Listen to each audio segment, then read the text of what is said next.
So I don't know. It's not really. I mean, it's like bum ba da da dum bum ba da da da. I mean, it's so loud, and you're just like, you need to scream at the top of your lungs to be heard, anyways. So it just, you know, say it with passion, like you won. You got through that gnarly section. I won. Do you believe that you can do it? I need to hear that you can do it. Can you do it? Okay.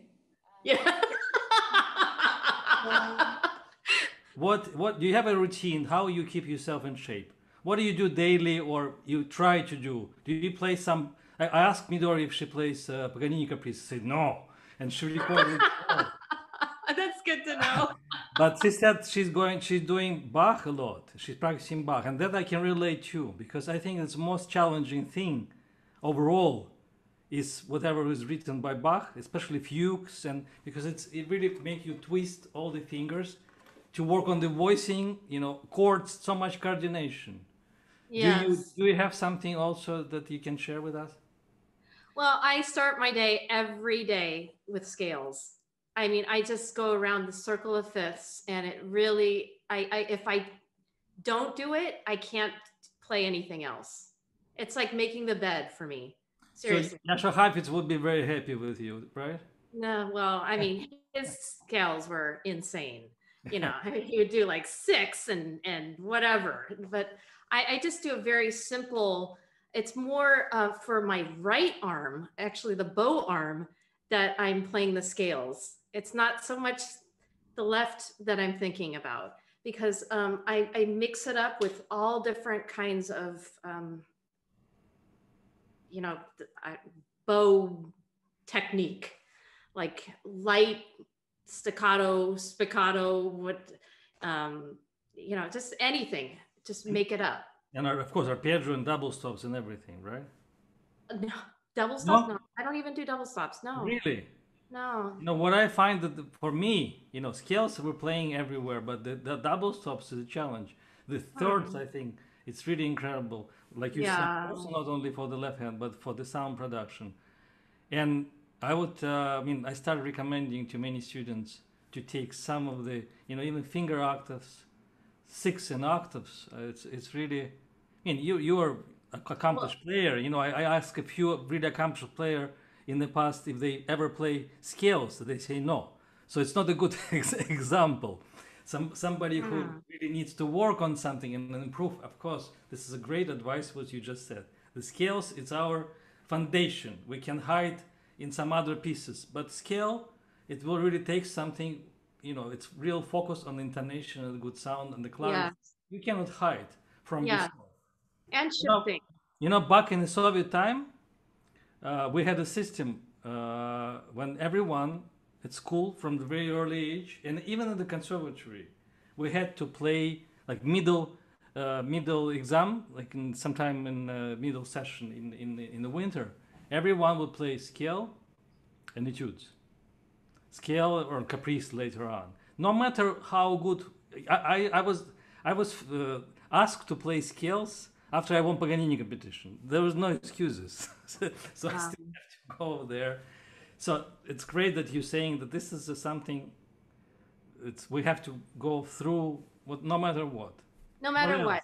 It's like really brushing your teeth. What else in your routine? Sight reading. Sight reading is so important, and I think it's really overlooked by a lot of people, because it just keeps your mind active, fresh, and you just have to figure things out right on the spot. Absolutely. You know, and also playing Mozart. For me, you know, for Midori, it's Bach. For me, it's Mozart. Mozart or concertos? Both. In the quarantine time, and I went through like a lot of the sonatas and the concertos. I was relooking at the concertos, wondering why the cadenzas are always the same cadenzas, you know. And I had this idea of like, wow, it'd be so fun to ask, you know, this, like a jazz pianist or somebody to have a different idea of the cadenzas and to make it fresh and modern. But there's something so pure and profoundly moving about Mozart's music that is unlike anything else for me. Yeah. It also demands a lot of refined Yes. articulation, not only Yes. vibrato. In everything, you're very you're naked when you play Mozart, because you cannot also hide. But it has to be not just a good, proper playing, but you have to find. I think style in Mozart is what articulation you're trying to emphasize. What kind of articulation in all, because you cannot play as it comes. It always needs to be certain breath and certain awareness how we connect. Tiram pam, ta ta tiram ta ta tira ta ta tam. It's just kind of tira da da da da da da da. Right. And actually, I remember. It's also great that you mentioned it. I remember also how I struggled first with Mozart. I could play maybe other pieces very well, but in order to play Mozart, the next step was Schubert. Mm-hmm. You feel like you don't know what to do. I mean, because it's so simple line. But there's so much poetry. It's Yeah. the most difficult form of, you know, the medium of poetry, and to apply it to music is so so difficult and And it challenging. demands a different violinistic approach, because you cannot play, something like you play Tchaikovsky and Brahms Right. the same way. You have to find a different kind of way to articulate all those strokes and bowings and lots of breath. I also find it when I teach somebody who is really good, it's always, not always, but most of the time, it's not natural, because you have to make it breathe, and certain articulation, even for the advanced player, it's not natural to do this. Then you have to develop that ability to use a bow in different way, and create this finesse in articulation. Yes, absolutely.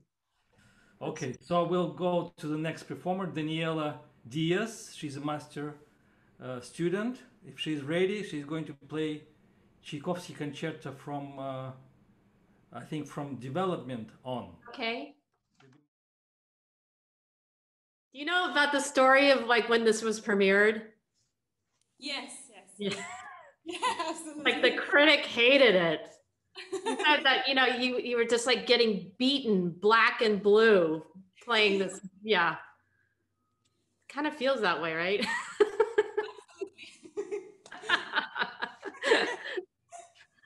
Oh my gosh. Have you played this with piano?